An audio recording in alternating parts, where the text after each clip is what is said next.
And he apologized to her just like a good old simp.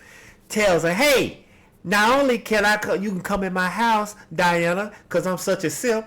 Here, take the keys. Take the keys to my Mercedes Benz and go drive out to my parents' vacation house. And go in there and go in the refrigerator and eat up all the food or do whatever you want to do.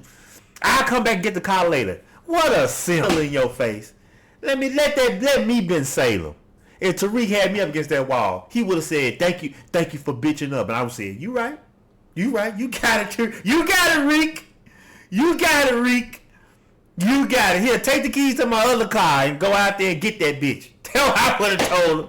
Go get Diana. That bitch ain't shit, Tariq. You right. Go get her, man. That's what I would have said. But not Salem the simp.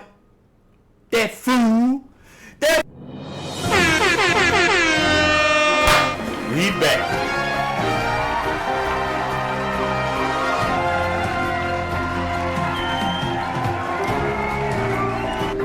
Power Book 2. Alright, Season 4, Episode 4. 4-4. Alright. And I gotta give it to him, man. One good thing they doing this season, they sticking to the storyline and just giving us this good story and just moving it along. They're just moving along. I like it. I ain't mad at it, bro. I ain't mad at it. First, though, before we get into it, make sure you hit that like button. Make sure you hit the subscribe button. Share this with a friend. Share it with a friend. But let's get right into it, boy. This episode here called The Reckoning. It's The Reckoning, okay? And first things first. First things first.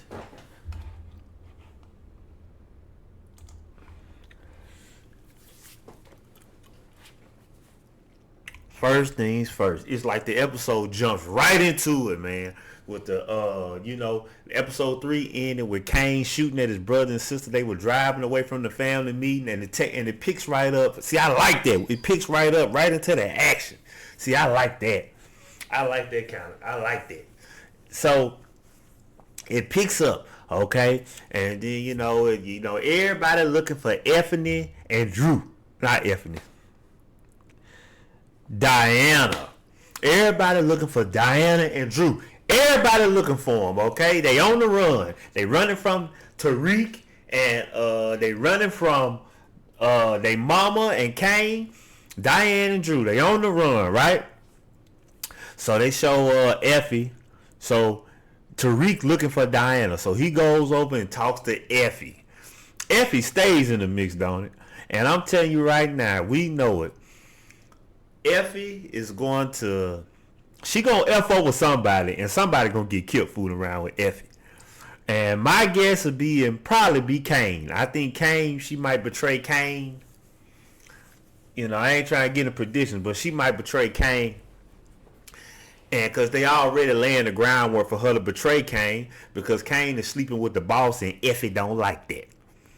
Effie is something else. But anyway, going from that, Monet, she in the game. You can't get over on Monet, boy. Monet is smart. So Monet tracked Drew and Diana's stupid self. They dumb ass used the card.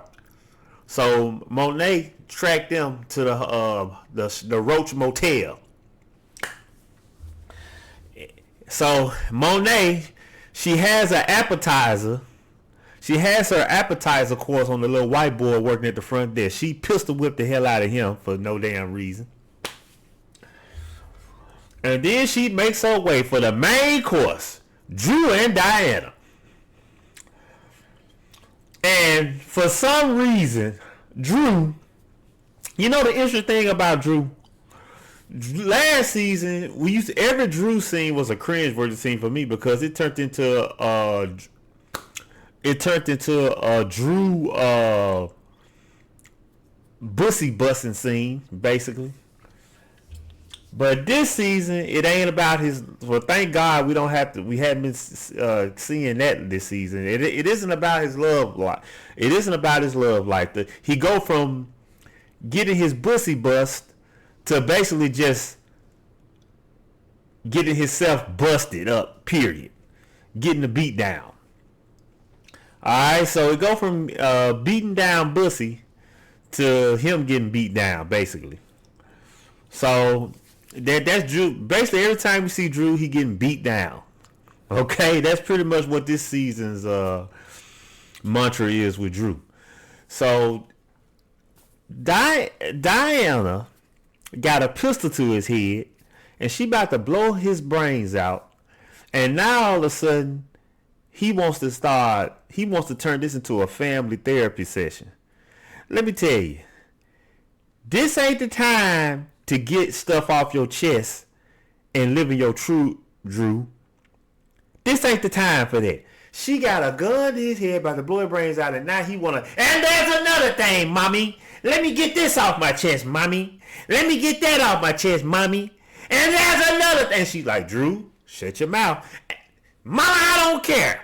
I don't want to hear it, mama. You did me wrong. Drew, don't say another word. She got the pit. Don't say another word. And another thing, mommy. Drew, I'm warning you. I don't care, mother.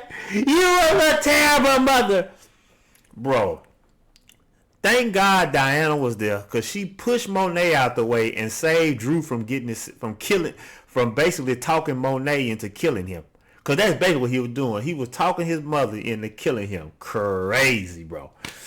And they run out the door.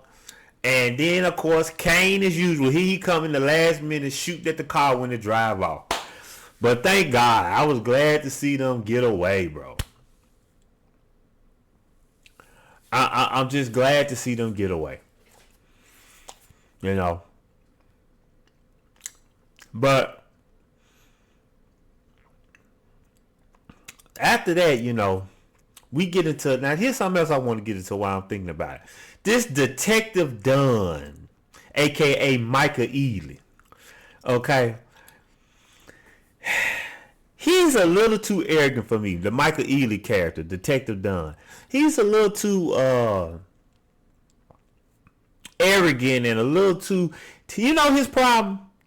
That Detective Dunn, Michael Ealy, he think he's the smartest person in the room. And that's going to be his downfall. That's going to be his detriment.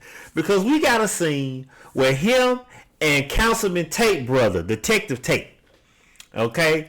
Detective Tate in there, and he got a lead on some stuff, and he trying to tell him, hey, we need to chase these guys. We got a bigger fish to catch.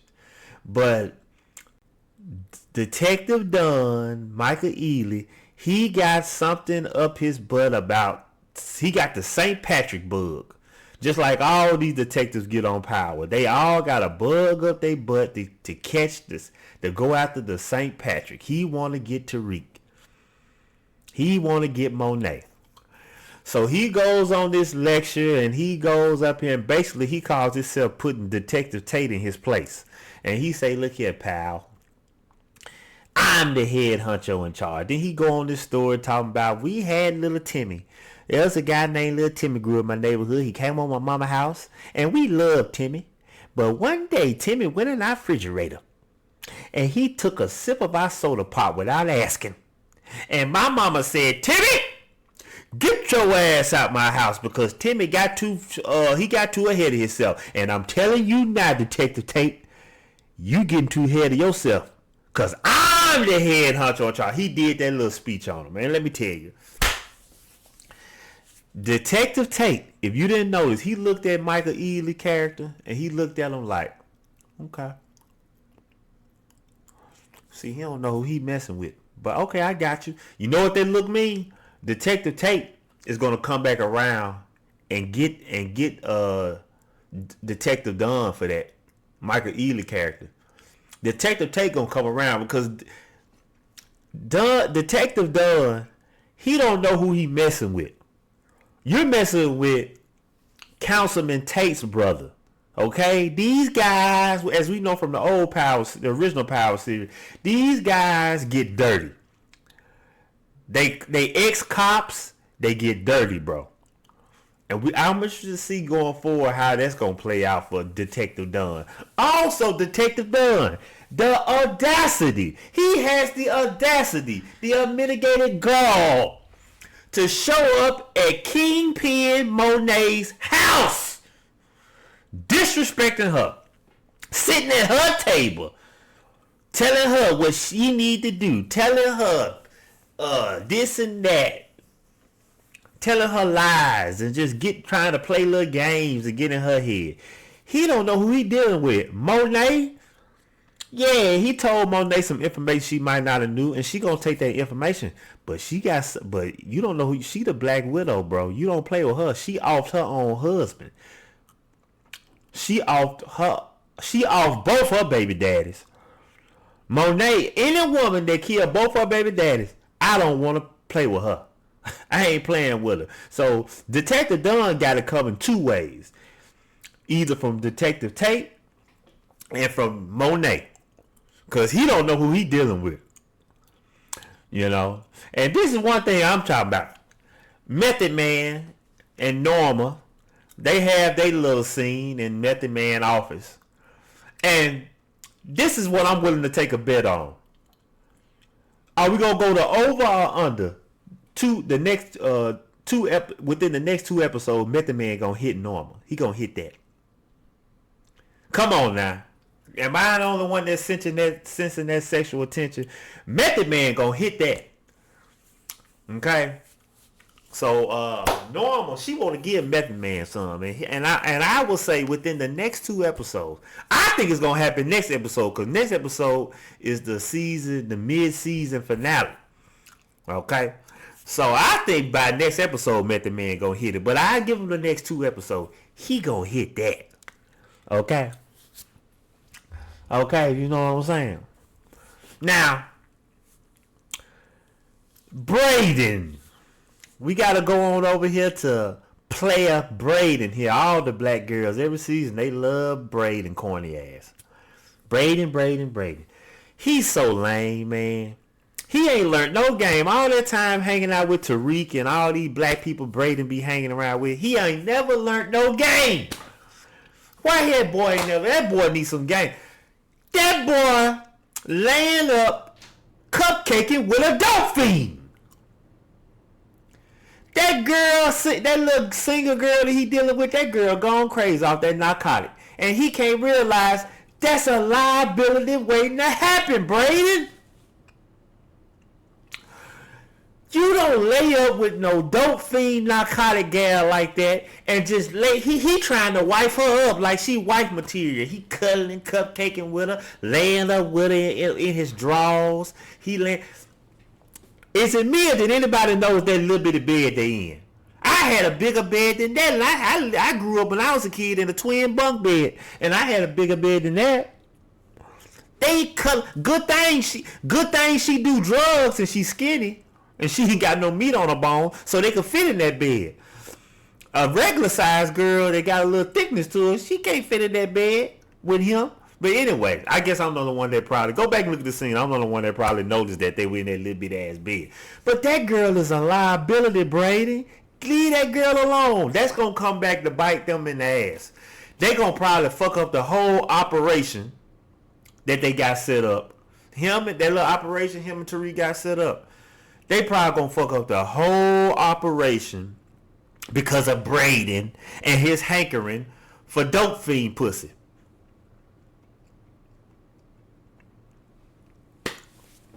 I'm just saying, man. But anyway, look here. Check this out. Now, anybody recognize this woman from Monique's sister? I know. That's the actress from My Girlfriends. If you know that show, you know the show. Anyway, now she tells her sister Monet.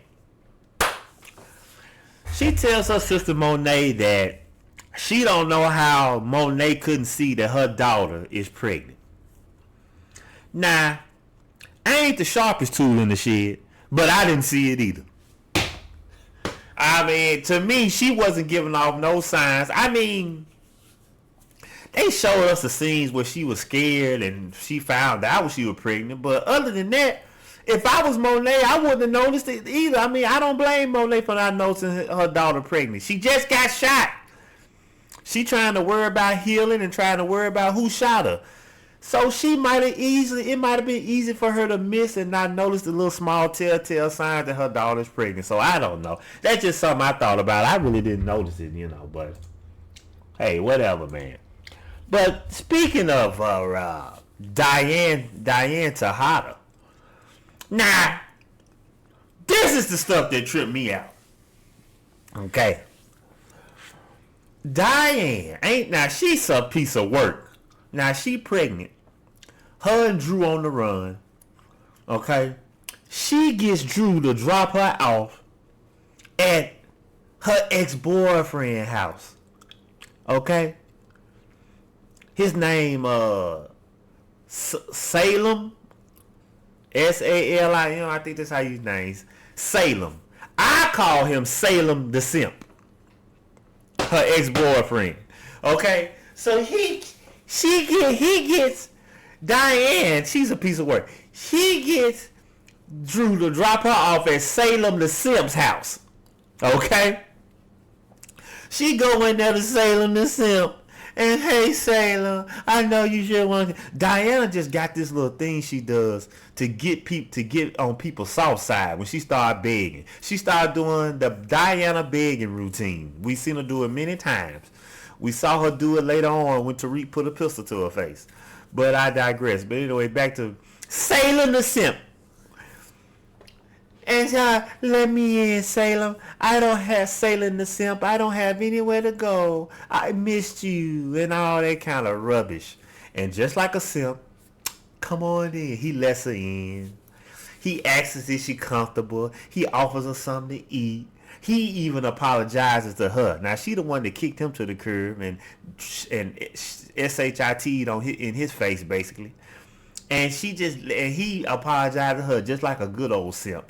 Tells her, hey, not only can you can come in my house, Diana, because I'm such a simp.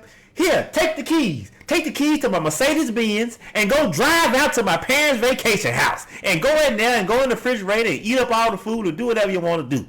I'll come back and get the car later. What a simp. What a simp. Right? That's got to be simp of the year right there. And then, of course, he dies like a simp too. Because Tariq comes in there. Tariq got the little transgender guy tracking her. Tariq comes in there. So Tariq knows where she at the simp house. Tariq goes, busts in the simp house. Throws him around like a little weak little simp that he is. Throws him around, pushes him around. Now, Salem was weak the whole time for Diana. He was weak when Tariq came busting in his house. And just when Tariq got the information out of Salem the Simp, Tariq just says one little thing. Thanks for bitching up and giving me the information.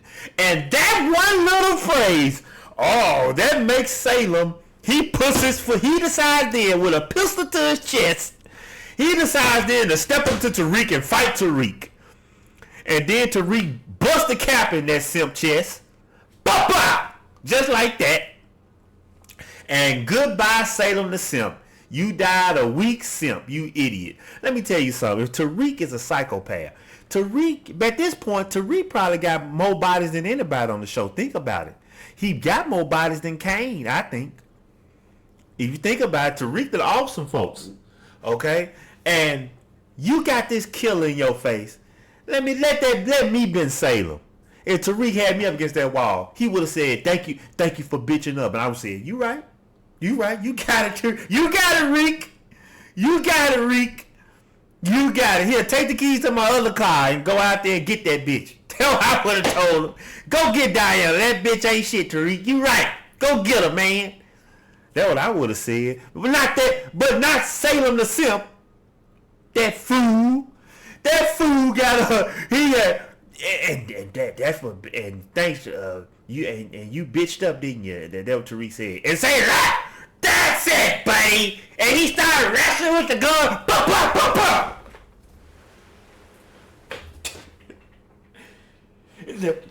I'm surprised his last words were, I love you, Diana. That simp.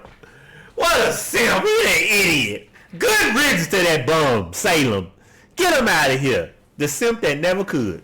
But anyway, You know, then we get. Hold on, let me get a sip of water, cause this stuff crazy, bro. All right, so we get a flashback with Monet, right? These Monet flashbacks we getting are crazy. These Monet flashbacks are crazy, bro. So the flashback we get this episode, Monet take Drew. Okay, Drew like a little kid. Monet was a hell of a parent, wasn't she? So she take Drew after school. She picked Drew up after school to go do a drug deal. Drew like, Ma, I had to go to the art program after school, Ma. Shut the hell up, boy. About some damn art program. You get your butt out here and slang this dope. You come with me with this drug deal. I don't want to hear no more about that damn art program. I was like, God damn, Monet. Monet, I was just trying to imagine at his age. I was like, he was like 12. He looked like he about 12, 13 years old. And your mama telling you, F that school stuff. Get your ass out here and come sell this dope with me, boy. I couldn't imagine that. I couldn't imagine it. You kind of feel bad for Drew. So he go in there pouting about the art program. Now he go from 1 second he go from pouting, whining like a little bitch about the art program to killing a drug dealer. I'm like, that was a hell of a transition in like a minute, wasn't it? He was just outside whining, talking about he couldn't go to the art program to his mama. And then the next thing you know, he say, "Get off my mama, you sucker!" Bah! Like that right there. So that was an interesting flashback. All those flashbacks I see is like when Monet was younger, I'd be like, man, Monet really wasn't a good person, man. Like for real, man. Like she really wasn't a good person. And you know, we go to the upscale. This white guy's the chief on Law and Order SVU. That's another show I like. But anyway, back to what I'm saying. We go to the upscale event, which was very interesting, you know. What do you guys think that's all about? When Norma, she dresses Kane up in the suit and she gets Kane to come over to this upscale event with all these high class people. What do you think all that's about? Tell me in the comments what you think that's about. I'll tell you what I think it's about. I think that Monet is grooming Kane to be Ghost, to be her ghost. Because if you look at Norma, you look at her character, Norma is a ruthless, throat-cutting bitch. She ruthless. And she wants to make that money and have the power and control at all costs. She's like almost like a female version of Ghost. The only difference is she doesn't want to get out the game. She want to stay in the game, far as we know. I mean, we'll see some more of her character, but all we know at this point, she really wants to stay in the game. But it looks like to me, she's trying to groom Kane into being her version of Ghost. Right? And to me, we watching the show know that ultimately Kane cannot be like Ghost. Kane has a temper problem. As we saw, he's too emotional and he can't manage his temper. I always call him Sonny from Godfather. If you watch Godfather, you know what happened to Sonny. So just like in this upscale scene, Kane is up here. He's talking to some real influential people in the city who can really get some things going in the legit world and really move some things for him in the business sense. And he gets a text about Drew, and he goes up and walks away from this upscale event with Norma to run and go have a little fight with Drew, to go pistol whip Drew ass. Which that could have waited. You could go pistol whip Drew ass anytime. Like, he's your brother. You know he gonna pop back up in the pitch. He might run away and go out somewhere. He might steal the stash and try to run away now. But he's your brother. He's gonna pop back up somewhere down the line. You could have. That wasn't worth leaving this upscale event. And this is why Kane could never be like Ghost. But you know who probably could be like Ghost? Who on the show is Ghost? Pretty much the closest thing we've ever seen from Ghost. He's like a little mini Ghost running around. Tariq. Aha. Aha. Tariq is like Ghost. So that's interesting to see. What? Could Norma end up having a sweet place for Tariq? I don't think so. I don't think Tariq could come in and be Norma, because we go to this last episode, this last scene, and it's an interesting scene because of what happens in this scene. I think Tariq gonna end up burning that bridge with Norma for good, because she's allowing him to live right now. But as Tariq, as we know, Tariq cannot resist an opportunity. And I'll say this. Norma, hell of a underlord boss. Hell of a illegal organization crime boss. I gotta give it to Norma. Terrible mother. Bad mothering skills. She got to have the most irritating and annoying spoiled brat daughter there is. But who would have known the one thing that could tame that spoiled brat of hers? It ain't Norma's mothering skills, but Tariq. Norma shouldn't be paying Tariq. She shouldn't have paid Tariq last season to sell drugs. She should have had him teaching his daughter manners. Because when Tariq come up to her at that bar, to Norma's daughter, with that little little lame game that he threw at her, it was lame, but she liked it, and she chose. So we leave there. We leave there with Tariq encountering Norma's daughter. Where will it go from here? We'll just have to see. Mid-season finale next week. Season 4, episode 5 next week. And we get the mid-season finale. We'll see. Make sure you share this with a friend. Make sure you hit the like button. And make sure you comment below and tell me what you think about this episode. Okay? Until next time.